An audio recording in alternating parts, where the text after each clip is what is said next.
protesting. But on the other hand, if one were to read the notice and one were to read the rules, it's not uncommon for agencies like the TCQ to hold public meetings, public hearings, in which they provide a venue and an opportunity for folks to express their concerns, to express their protests even with a particular application, let's say a landfill, for example. And yet, that is not the time, and that is not the drop-dead deadline for submitting a formal hearing request to participate in a hearing to challenge that application. I mean, there are some folks, you go to a TCQ meeting on a landfill, for instance, you can pack the house with, let's say, over 100 people, all opposed, no landfill here, no landfill here. When it gets down to filing a formal hearing request and saying, I'm actually going to back up my protest and I'm going to put some energy and some money into this and I'm going to participate in a hearing and protect my property interests, that's a little bit different than having a venue to voice your concerns. And so if it doesn't clearly say in the notice, hey, this is your only shot not only to voice your concerns about this matter, but also to formally state, I want a contested case hearing, I think that's something that any reasonable person, if they don't see that in the notice, it's fair to assume that that's not what's going to happen. That that's not going to be the only opportunity you have to request to participate in a hearing. The other question I have is, they did send, there's emails that went all around, and they came from visitwimberley.com and the Wimberley Valley Watershed Association. Please attend this meeting and make your voice heard on these important decisions for the future of the groundwater of the Hill Country. Htgcd will be voting to allocate new water pumping permits to quicksand development, also known as Wimberley Springs. They pretty much, I mean, this was on the Wimberley Valley Watershed and Visit Wimberley website and Hill Country Alliance website, and it wasn't, they might be, they will be voting. I mean, everybody that was there at that meeting knew that we were going to vote, or knew that we had the right to vote. Now, they didn't know how it was going to happen, pass, fail, or tie, or what was going to happen. And that's where I get a little confused that, I mean, on February 21st, the Hayes Training Groundwater District Board will be considering approval of 2 water permits. Wimberley Springs, and it's pretty much, that was when I look at your deal and I saw that you were upset that people didn't know what we were going to do. It's kind of a sneaky thing we were going to do and have this sneaky hearing. It was very well publicized. It was very, very well, if you'd been, it was very, very, very well attended. It packed, it was a full house. I don't doubt you at all, sir, and for the record, I didn't draft the written arguments, and I don't doubt it at all. And it's like I said, it's not so much a matter of whether it was publicized, like I said with the landfill example. It's whether it was clear to the individuals who were attending that if they wanted to protect their property interests, this was the only opportunity that they had in order to do so, in order to request a contested case hearing and specify that they certainly wanted to participate in a contested case hearing to protect their property rights. The month before that, we had a meeting that was specifically on this topic. It was for discussion only, and it was in this room, right? It wasn't. I think so. Yeah, I think it was about this well attended, and there were lots of questions, and there was a presentation given, so it wasn't nothing. It didn't sneak up on anybody. It was. Sure. I mean, what's our 21 days for hearing? And so it was, it was plenty of notice. I just feel. Well, my understanding isn't that the board was trying to sneak anything by anyone. I mean, that's not my understanding. Of course, I haven't been with this case for very long. My understanding is that while it was well publicized, it certainly wasn't clear that this is what you need to do, A, B, and C, and by this date and by this time, in order to make sure that you have not waived your right to protect your property interest in a contested case hearing. And then that is our responsibility? Yeah. Yes, it is. I have a question. These rules are on our web, right? Yes. These are the rules we're required to follow, not TCEQs. Right. Okay. How much of the rules do we have to publish in a newspaper, this whole book, every time we do something there? Right. No. I mean- It's about notice. It's about making sure that people are clear about what's required on at any particular time, at any particular event, at any particular hearing. It's right here. And It's on the web, and everybody knew, it was well attended. And these are the rules this board has to abide by, not the Sure. TCEQs. Sure, absolutely. And, I mean, here it is, black and white.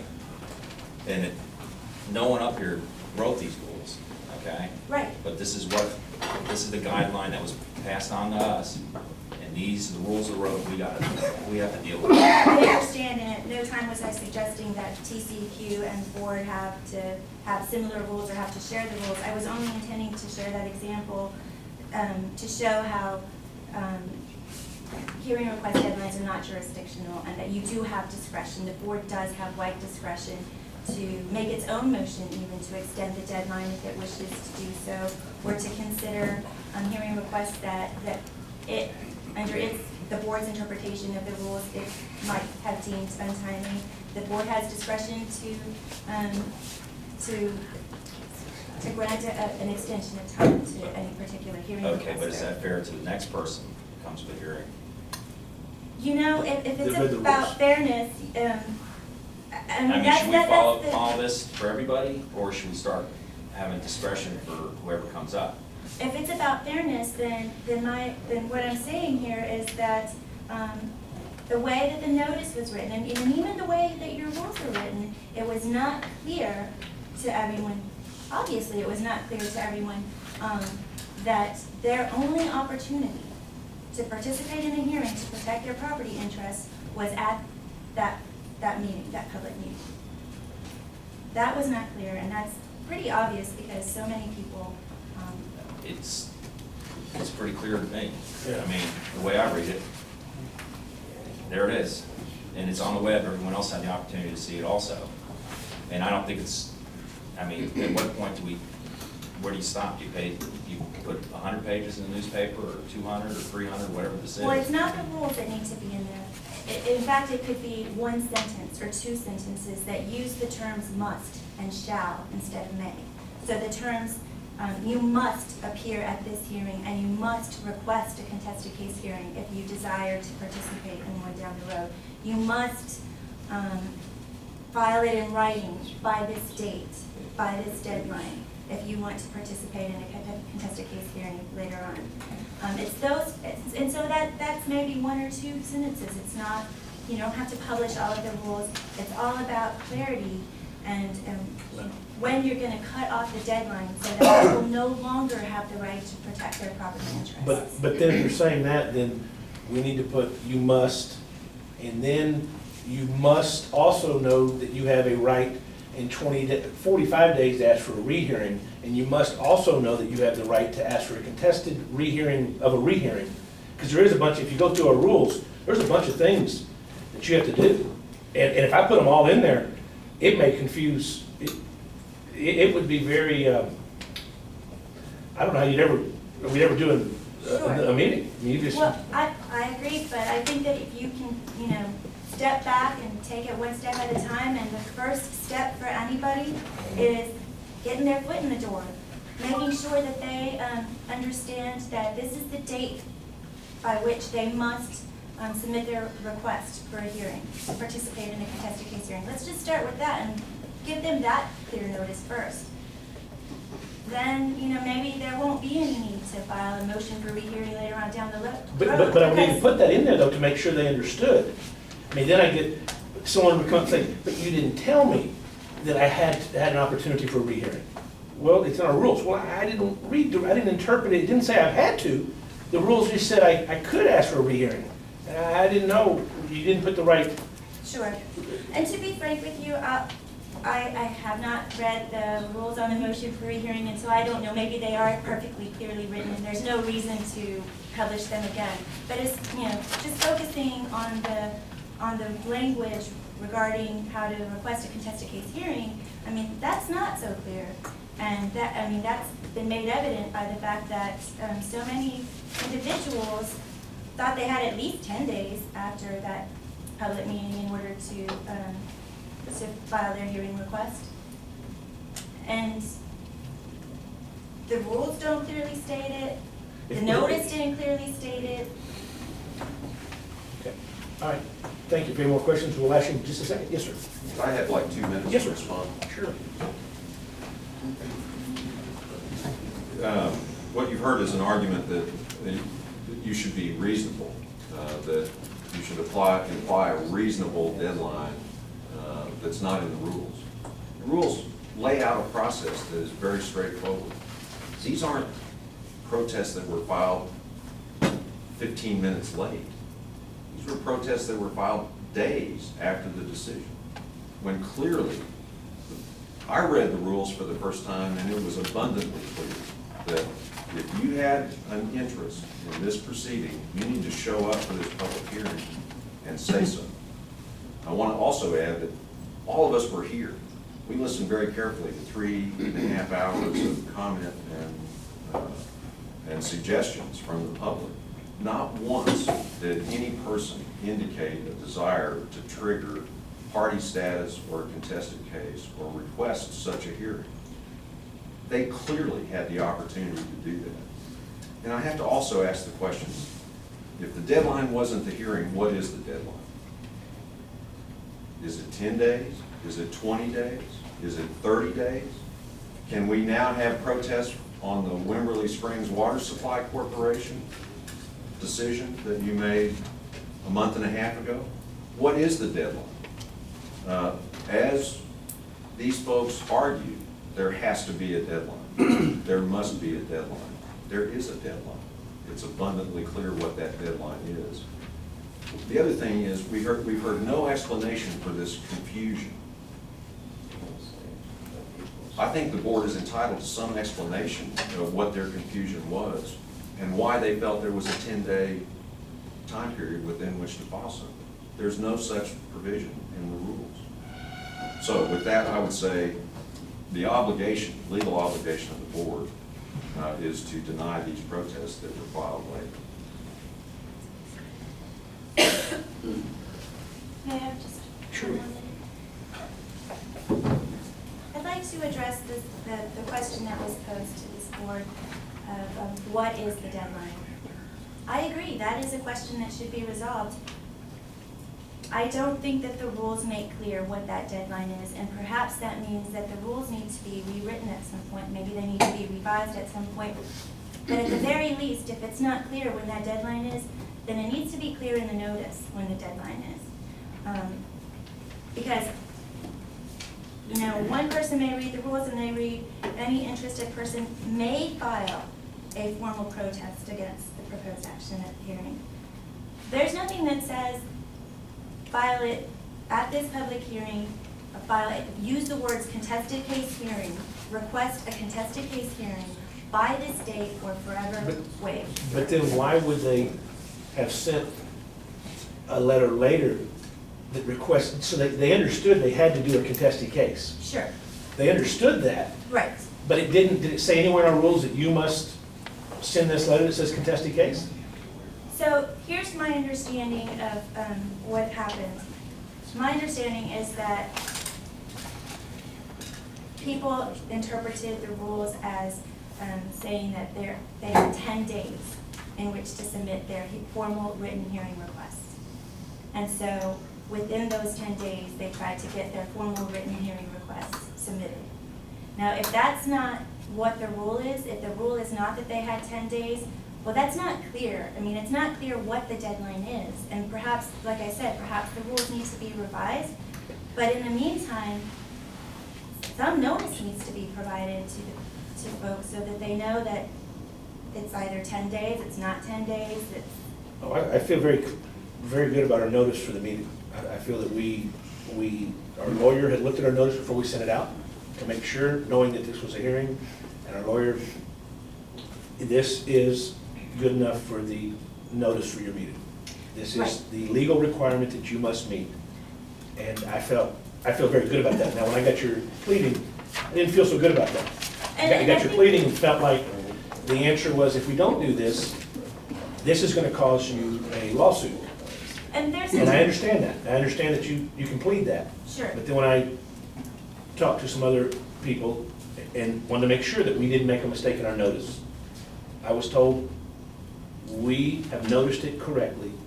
There was nothing funny with our notice. There's nothing, this is the only pleading I've ever seen that said this. So, but I understand that's your right to make that, but to make that the more of if this doesn't happen, you really have this problem on this notice issue. And let me clarify something. There's a distinction between, did you check all of the correct boxes under the Open Meetings Act to provide notice of an open meeting? That's one set of requirements. That's one issue, one argument. Then there's this argument of, not only did you provide notice that this meeting was going to occur, but did you provide sufficient notice to all of the individuals with property interests that may be impacted by this application? Did you provide them with sufficient notice that this is their only opportunity to request a contested case hearing in order to protect those property interests? So that's a bit different. That issue is a bit different from, did I check all of the boxes to satisfy the Open Meetings Act?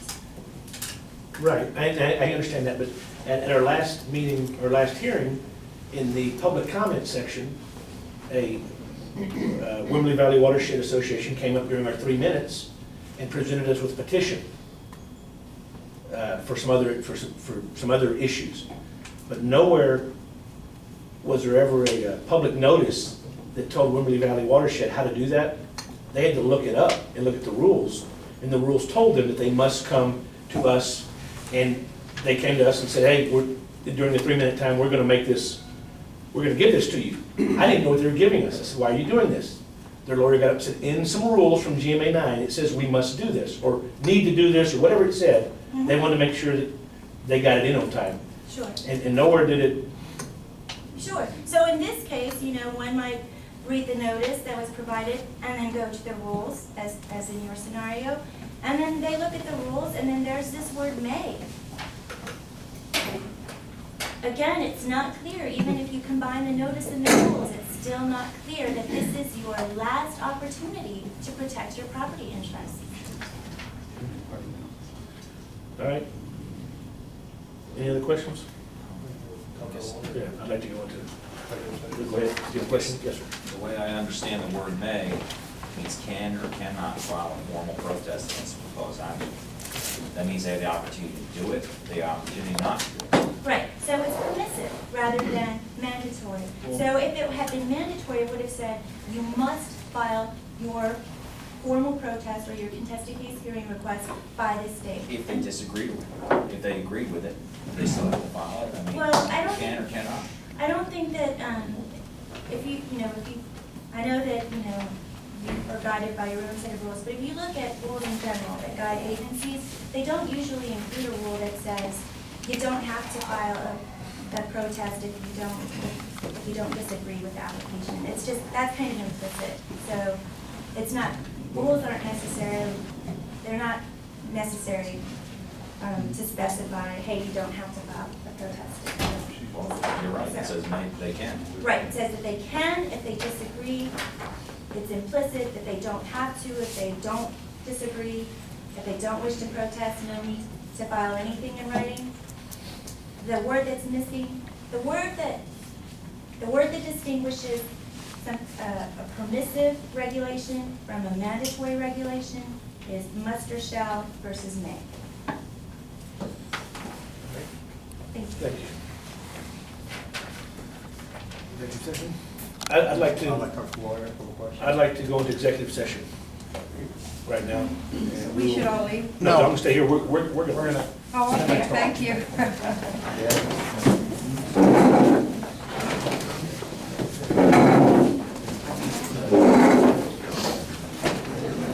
These tapes available to you. Rick would have these certificates.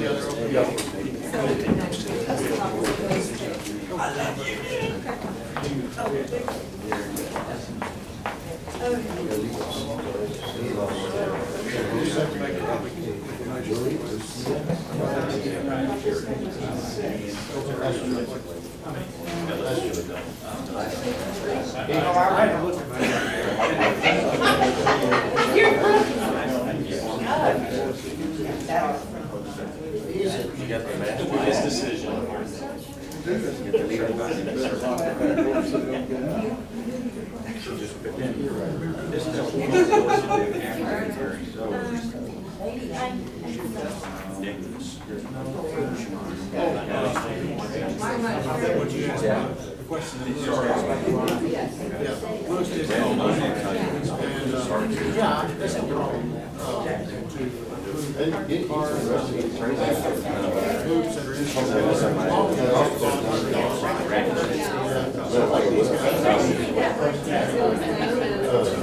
You're gonna have their contact information with the name of the person.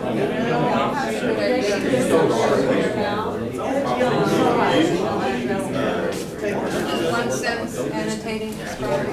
I will take whatever description you have. That's all I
It sounds like Andrew's got a lot of resources.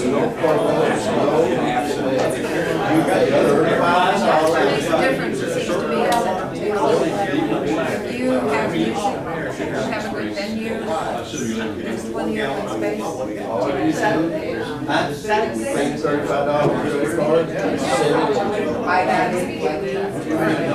can assume what it is, but I'd rather hear your definition.